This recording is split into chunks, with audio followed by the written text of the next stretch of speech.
Welcome, class. Today we are going to present the topic of life of sex offenders. This presentation was created by Ruby Sanchez, me, Betsy, and Sarah Omito. Okay, so a sex offender is a person who commits a crime involving a sexual act. As you can see, I attached an image of 7 high-risk sex offenders, which was from last year of April. There are different types of sex offenders like rape, assault, sexual assault, and child abusers, etc. A sex offender can also be a female, although most are known to be male. A little background on sex offenders and why they do what they do is because studies have shown that most sex offenders are sexually abused when they were younger. Studies have also found that trauma for male sex offenders are higher than male sex offenders. There are different stereotypes onto which kind of male and sex offenders they are. And right here on the right, I attached an image of the type of stereotypes that we have today.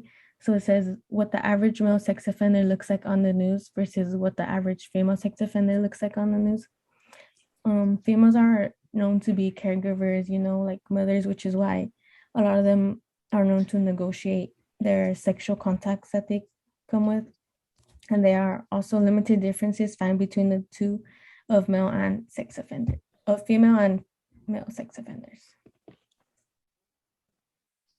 What causes people to be on a sex registry is by committing rape, molesting a child, or prostitution, and anyone who's committed a sex crime used to have to be on the sex registry that was open to the public's view until Senate Bill 384 was passed recently, January 1st of 2021.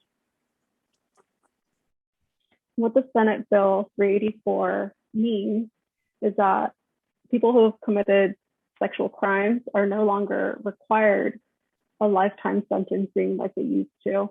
They also have the ability to petition termination of registration.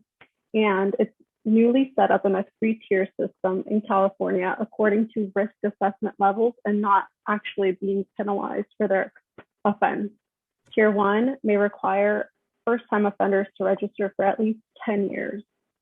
Tier 2 requires a person to register for 20 years after being convicted for lewdness with a person under 14 years of age. And Tier 3 requires violent repeating offenders and often having been involved with sex crimes against children, such as child sex trafficking and lewdness with a minor under 10 years of age by force or fear. And the sex rate recidivism.